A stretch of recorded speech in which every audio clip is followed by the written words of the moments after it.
तो बच्चों, इसका भूगोल का तीसरा पार्ट अब लेकर के हम आए हैं आपके सामने। तो 2 पार्ट इसके हो चुके हैं। तो अभी पिछले में आपको हमने सौर मंडल का विस्तार और सौर मंडल के बारे में आपको हमने बताया था और समाप्त किया था हमने पार्थिव ग्रह और जैवियन ग्रह, यानी आंतरिक और बाह्य ग्रहों में अंतर, यहाँ पर मैंने समाप्त किया था। अब यहाँ हम देखेंगे कि सौर मंडल में जो हमारे ग्रह हैं तो उनमें हमारी पृथ्वी एक ग्रह है और पृथ्वी को अनोखा ग्रह कहा जाता है और उस पृथ्वी का एकमात्र उपग्रह है जिसका नाम है चंद्रमा, मून जिसको कहा जाता है। तो अब उस चंद्रमा के बारे में ही हम यहाँ पर जानेंगे कि चंद्रमा की उत्पत्ति किस तरह से हुई। भाई उधर तो हमने ये जान लिया कि ग्रहों का निर्माण कैसे हुआ, कि भाई उस समय जो था एक ये सूक्ष्म कण के रूप में थे और उसके बाद जो है इसमें दूसरा जो था विस्फोट हुआ। विस्फोट के फलस्वरूप ये जो है कई खंडों में विभक्त हो गए और उसके बाद जो है ये सब ग्रह बन गए और ये सूर्य के चारों ओर चक्कर लगाने लगे। अब उन्हीं में है पृथ्वी में कि चंद्रमा की उत्पत्ति किस तरह हुई। तो हमने अभी बताया कि पृथ्वी का एकमात्र उपग्रह चंद्रमा है और ये हम लगभग सभी लोग जानते हैं कि भाई अगर कोई चीज बनेगी नई तो वो बनेगी तो जो पुरानी चीज होगी उसी से तो उसका निर्माण होगा। जैसे एक व्यक्ति होता है, एक इंसान होता है, तो नया बच्चा जो जन्म लेता है तो उन्हीं के द्वारा तो उसका जन्म होता है। तो उसी तरह से जो है पृथ्वी भी जो हमारी है तो उसके द्वारा चंद्रमा की उत्पत्ति हुई। अब कैसे हुई तो इसको आइए देखते हैं चंद्रमा की उत्पत्ति किस तरह से हुई। ठीक, तो चंद्रमा की जो उत्पत्ति है तो यहाँ हम देख रहे हैं कि 4.44 अरब वर्ष पूर्व चंद्रमा की उत्पत्ति हुई थी। या चंद्रमा जो हमारा उपग्रह है तो इसकी उत्पत्ति 4.44 अरब वर्ष पहले हुई थी। ठीक, वैज्ञानिकों की मान्यता है कि चंद्रमा की उत्पत्ति एक बड़े टकराव के कारण हुई थी। वैज्ञानिकों का मानना है कि हमारी जो पृथ्वी है तो इस पृथ्वी से कोई एक पिंड जो था वो टकराया और टकराने के फलस्वरूप हमारी पृथ्वी का थोड़ा हिस्सा जो था वो टूट गया। तो इस टकराव को एक नाम दिया गया है द बिग स्प्लैट, यानी जो एक टकराव हुआ था हमारी पृथ्वी के साथ में तो उसको नाम दिया गया है द बिग स्प्लैट, ये नाम उसको दिया गया है। तो ये टकराव जब हुआ तो उससे एक हमारी पृथ्वी का जो टुकड़ा था वो टूट करके अलग हो गया और वही जो टूटा हुआ टुकड़ा था फिर वही हमारी पृथ्वी के चारों ओर चक्कर लगाने लगा। जैसे सूर्य के चारों ओर सभी ग्रह जो हैं वो चक्कर लगाते हैं, तो इसी तरह से हमारी पृथ्वी के चारों ओर भी हमारा जो उपग्रह चंद्रमा है तो वो चंद्रमा इसी तरह से हमारी पृथ्वी के चारों ओर चक्कर लगाने लगा। और कहा जाता है कि यह कहा गया कि विशाल पिंड पृथ्वी से टकराया जिससे पृथ्वी का एक हिस्सा टूटकर अंतरिक्ष में बिखर गया और यह पदार्थ पृथ्वी के कक्ष में घूमने लगा और जिसे चंद्रमा कहा गया। ठीक, तो वही चीज है कि भाई चंद्रमा की उत्पत्ति आज से 4.44 अरब वर्ष पूर्व हुई थी। ठीक, और ऐसा कहा जाता है कि हमारी जो पृथ्वी है इस पृथ्वी से एक विशालकाय कोई पिंड था वो टकराया और टकराने के फलस्वरूप हमारी पृथ्वी का एक छोटा सा टुकड़ा जो था या हिस्सा जो था वो टूट करके अलग हो गया और वही टूटा हुआ जो भाग था वही हमारी पृथ्वी के चारों ओर चक्कर लगाने लगा। इसी को चंद्रमा कहा गया या हमारी पृथ्वी का उपग्रह कहा गया। तो इस तरह से हमारी पृथ्वी से उपग्रह यानी चंद्रमा की उत्पत्ति हुई। अब इसके बाद बढ़ते हैं पृथ्वी का उद्भव किस तरह से हुआ। ठीक, तो पृथ्वी का उद्भव अर्थात ग्रहों को हमने पढ़ा कि जो ये इनकी उत्पत्ति जो हुई निहारिका परिकल्पना में उसमें कहा गया था कि पदार्थों के बने बादल से जो है इसकी उत्पत्ति हुई थी ग्रहों की। तो उसमें हमारी पृथ्वी भी जो है तो ये भी एक शुरुआत में जो है एक गैसीय अवस्था में ही ये थी, लेकिन बाद में जो विभिन्न क्रियाएं गुजरती गईं तो उसके फलस्वरूप जो है ये कठोर होती गई, परतों में परिवर्तित होती चली गई और फिर धीरे धीरे ठंडी हुई। ठीक, तो ऐसा कहा जाता है कि हमारी पृथ्वी की जो उत्पत्ति है तो आज से 460 करोड़ वर्ष पूर्व मानी जाती है। 460 करोड़ वर्ष पूर्व जो है इसकी उत्पत्ति मानी गई है। और उस समय कहा गया है कि पृथ्वी चट्टानी गर्म एवं निर्जन ग्रह थी, इसका वायुमंडल विरल था जो हाइड्रोजन व हीलियम जैसी गैसों से बना हुआ था। अर्थात उस समय हमारी पृथ्वी जो थी बहुत अधिक गर्म थी और इस पृथ्वी पर कोई भी जीव या जीवन नहीं पाया जाता था, इसलिए उसको निर्जन कहा गया है कि इसके ऊपर किसी प्रकार का कोई जीव जंतु नहीं था और ना ही इस पृथ्वी के ऊपर जल था। धीरे धीरे जो है गैसों की उत्पत्ति हुई, तो वही हमने बताया अभी, हाइड्रोजन और हीलियम गैसें जो हैं ये प्रारंभ में इससे पाई जाती थी। और इसके बाद जो है फिर कहा गया कि यह आज की पृथ्वी के निर्जन एवं गर्म वायुमंडल से बहुत भिन्न था। अनेक घटनाओं एवं क्रियाओं से यह चट्टानी निर्जन एवं गर्म पृथ्वी एक सुंदर ग्रह के रूप में परिवर्तित हो गई और आज से 380 करोड़ वर्ष पूर्व इस पृथ्वी के ऊपर जीवन का विकास हुआ। लेकिन जो जीवन का विकास हुआ इस पृथ्वी के ऊपर तो ऐसा नहीं था कि सीधे मानव ही सबसे पहले आया इसके ऊपर। सबसे पहले इस पृथ्वी के ऊपर एक कोशिकीय प्राणियों का उदय हुआ और एक कोशिकीय प्राणियों के उदय के पश्चात फिर क्रमशः जो है त्वचा वाले, रीढ़ वाले, ठीक, और फिर उसके बाद जो है नरमानव की इस पृथ्वी के ऊपर उत्पत्ति हुई। और ऐसा कहा जाता है कि यही नरमानव जो था, नरवानर, तो यही जो है इसी का परिवर्तित रूप मानव है। उसी को बाद में बुद्धिमान मानव की संज्ञा दी गई, होमो सेपियंस जिसको कहा जाता है, ज्ञानी मानव के नाम से जाना जाता है। तो इस तरह से जो पृथ्वी है तो इसकी उत्पत्ति हुई और पृथ्वी की जो संरचना है तो वो परतों के रूप में पाई जाती है। 3 परतों में इसको विभाजित कर दिया गया है हमारी पृथ्वी को और वो 3 परतें हैं, क्रस्ट और मेंटल और आपका है क्रोड। क्रस्ट यानी ऊपरी परत जो होती है, मेंटल मध्य की, और क्रोड जो है वो आपकी सबसे निचली परत। और इसकी जो रचना है तो वो आपकी एल्युमिनियम, सिलिका, लोहा, निकिल, मैग्नीशियम, इनसे जो है मिलकर के इसकी रचना हुई है और ये परतदार हमारी पृथ्वी पाई जाती है। तो ये है पृथ्वी की उत्पत्ति। अब इसके बाद फिर आगे चलते हैं स्थलमंडल का विकास। तो स्थलमंडल का विकास भाई किस तरह से हुआ कि हमारी पृथ्वी जो है तो वो उसका उदय हुआ। तो वही बताया गया कि भाई पृथ्वी जो थी, प्रारंभिक अवस्था जो थी उसकी बहुत ही अत्यधिक गर्म थी, बिल्कुल आग के गोले के समान गर्म थी हमारी पृथ्वी। लेकिन बाद में फिर बादल बने और बादलों के फलस्वरूप जो है फिर वर्षा होती रही और ये वर्षा लगातार होती रही और उसी के फलस्वरूप जो है हमारी पृथ्वी धीरे धीरे ठंडी हुई। तो अब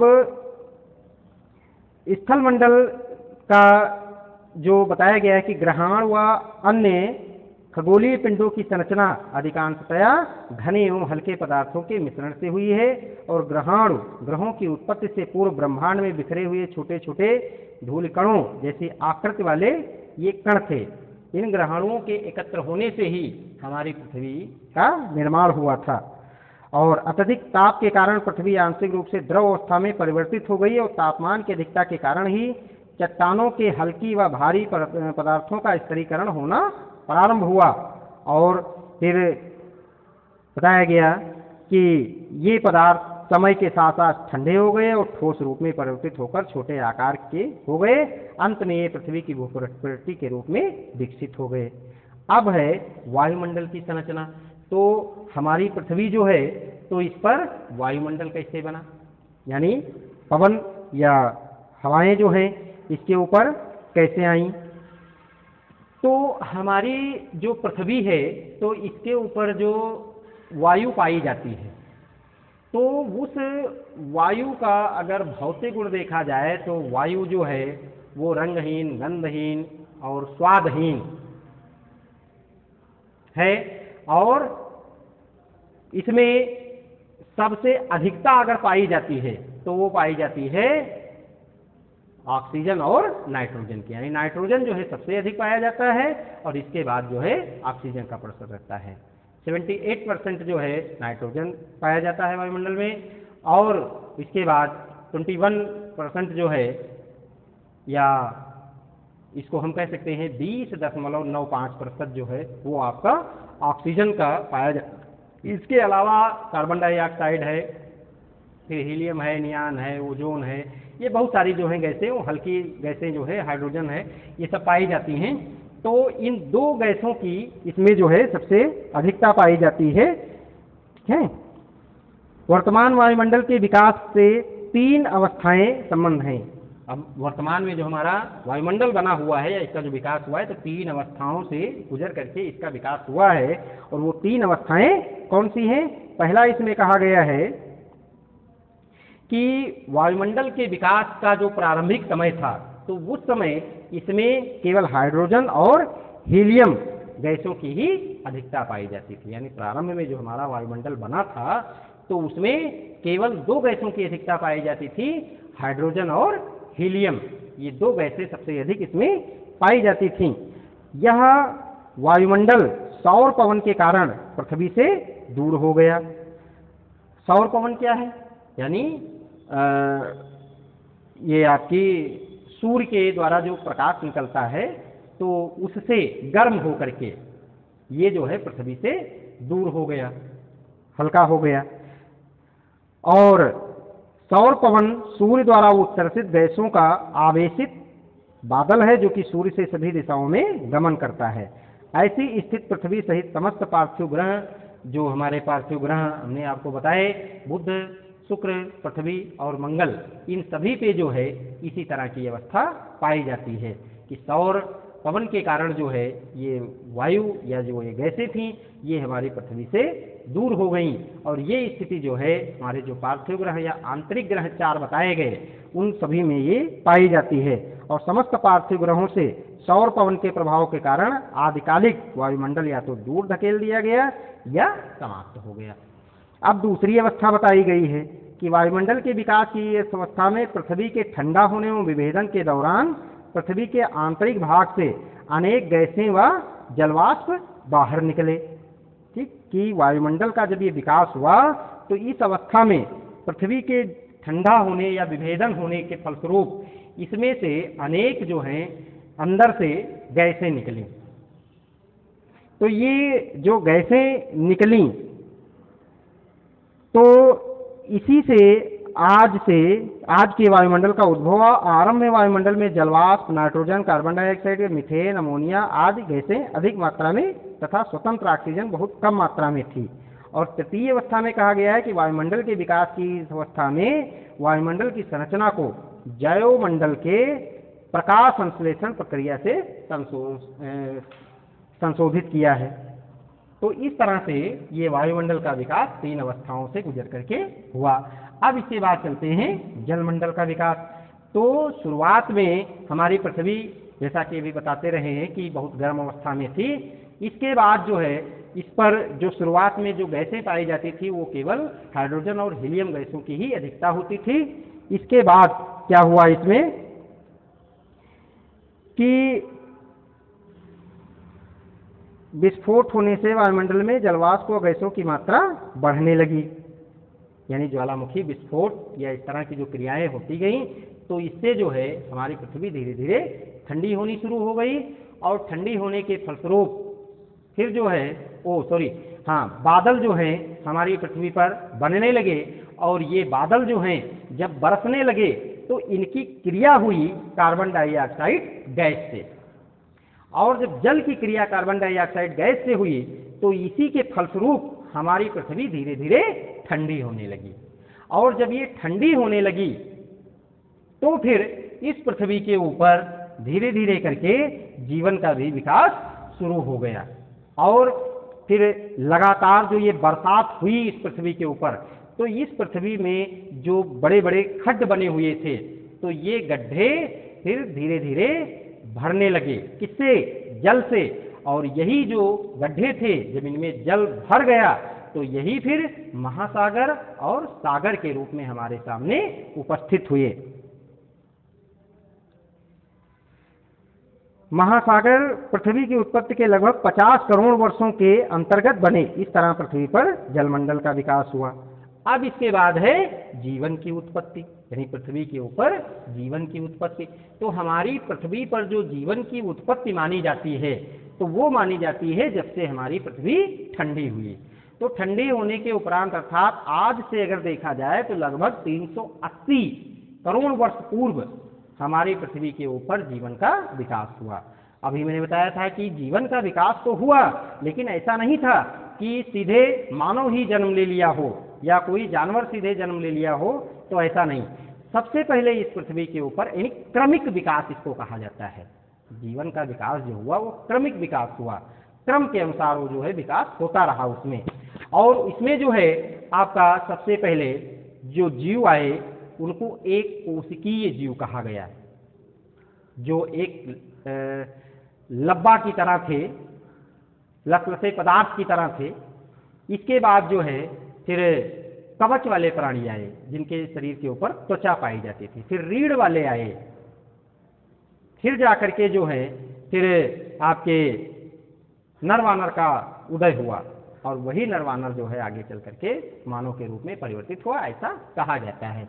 या होमो सेपियंस जो वैज्ञानिक नाम उसका दिया गया है वही है, यानी बुद्धिमान प्राणी। तो ये जो है इस तरह से इस पृथ्वी के ऊपर जीवन की उत्पत्ति हुई।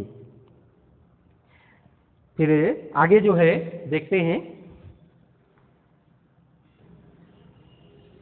तो आइए बच्चों अब थोड़ा है कि यह भी जानिए। तो उधर ये तो हो गया, लेकिन अब और कुछ चीज़ें जो हैं उनको भी हमको जानना है। जैसे एक आपका है प्रकाश वर्ष। तो प्रकाश वर्ष जो है तो ये समय की माप नहीं है, या समय का जो है ये मापक नहीं है, ये दूरी का मापक है या दूरी की माप है, दूरी का माप है। ये प्रकाश वर्ष जो है तो ये दूरी का माप है। या इसको जो है ये कहा जाता है कि प्रकाश की गति 3 लाख किलोमीटर प्रति सेकंड है। यानी हमारा जो प्रकाश है तो उसकी जो गति है तो 3 लाख किलोमीटर प्रति सेकंड उसकी गति है। और इसको अगर हम देखें तो विचारणीय है कि एक साल में प्रकाश जितनी दूरी तय करेगा वह एक प्रकाश वर्ष होगा। तो अब इसमें कहा गया है कि 9.461 गुणे 1012 किलोमीटर के बराबर है। और सूर्य का जो सूर्य है हमारा, तो पृथ्वी से जो इसकी दूरी है वो है 14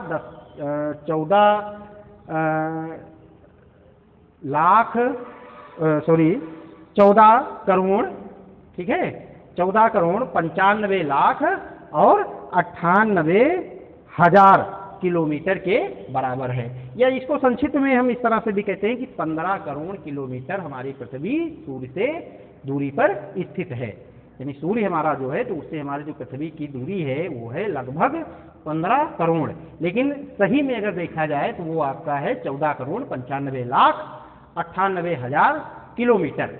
ये इतनी जो है दूरी है। और सूर्य का जो प्रकाश है तो पृथ्वी तक उसको आने में जो समय लगता है तो वो समय जो है वो लगता है आपका 8.3 मिनट, यानी 8.5 मिनट जो है हमारी पृथ्वी तक सूर्य का जो प्रकाश आता है तो उसके आने में इतना समय लगता है। अब इसके बाद फिर बढ़ते हैं, भीतरी ग्रह पार्थिव हैं जबकि दूसरे गैसीय हैं। तो अभी हमने दूसरे पार्ट में जो है इसको हमने बताया था पार्थिव ग्रह और आपके जो हैं बाह्य ग्रह या जेवियन ग्रह जिनको कहा जाता है। तो पार्थिव ग्रह वही जो हमारे सौरमंडल में 8 ग्रह हैं, और उन 8 ग्रहों में 4 जो शुरुआत के हैं बुध, शुक्र, पृथ्वी और मंगल, ये पार्थिव ग्रह कहलाते हैं। और इनका निर्माण जो है चट्टानों के द्वारा हुआ है या कठोर चट्टानों से बने हुए हैं, इसलिए इनको चट्टानी ग्रह कहा जाता है। और उधर के जो 4 ग्रह हैं बृहस्पति, शुक्र, शनि, अरुण और वरुण, तो ये जो 4 ग्रह हैं तो ये गैसों के बने हुए हैं। ठीक, तो इनको गैसीय ग्रह कहा जाता है। तो इस तरह से ये आपके जो ग्रह हैं तो इस तरह से ये बने हुए हैं। फिर इसके बाद आगे है आपका पृथ्वी की परतदार संरचना के विकसित होने की प्रक्रिया को समझें। तो पृथ्वी हमारी प्रारंभिक अवस्था में एक आग के गोले के समान गर्म थी। इसके बाद इसके ऊपर जो है बादल बने, वायुमंडल का विकास हुआ, फिर बादल बने और बादलों के द्वारा जो है वर्षा हुई। फिर उसके बाद जो है ये हमारी जो पृथ्वी थी तो ये ज्यों-ज्यों ठंडी होती गई, चूंकि ये गर्म बहुत थी, तो इसलिए ज्यों-ज्यों ये ऊपर की ओर ठंडी होती गई त्यों-त्यों ये परतों के रूप में बदलती चली गई, या चट्टानों के रूप में जो है ये बदलती चली गई और इसमें जो है परत के रूप में चट्टानें बनती चली गईं।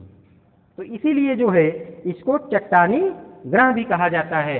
अब पृथ्वी की जो संरचना है तो सिलिका है, एल्युमिनियम है और लोहा है और आपका निकिल है, तो इनसे जो है मिल करके या जो ठोस ये आपकी चट्टानें पाई जाती हैं, तत्व पाए जाते हैं, इन्हीं भारी तत्वों से मिल करके इसकी संरचना हुई है या इसकी ये जो परतें हैं ये बनी हुई हैं। इसका जो ऊपरी भाग है तो वो क्रस्ट कहलाता है, जिसके ऊपर हम सभी लोग रहते हैं या खेती करते हैं या जो भी क्रियाएं हैं वो हम करते हैं। इसके बाद जो है सिलिका और एल्युमिनियम तत्वों से बनी हुई दूसरी परत है हमारी, वो पहली परत उसको कहा जाता है, ठीक है, सियाल, और फिर उसके बाद सीमा और फिर उसके बाद निफे। तो इस तरह से जो है ये परतों के रूप में इसकी संरचना हुई है। और कहा गया कि विभेदन की इस प्रक्रिया द्वारा पृथ्वी की परत दर संरचना का विकास हुआ और पृथ्वी के धरातल से क्रोड़ तथा कई परतें पाई जाती हैं, जिनमें परपटी, प्रावार और बाह्य क्रोड़ एवं आंतरिक क्रोड़ ये आदि मुख्य हैं। तो इस तरह से ये हमारा जो लेसन है दूसरा वो आपका समाप्त होता है। फिर आगे मिलेंगे, तब तक के लिए धन्यवाद।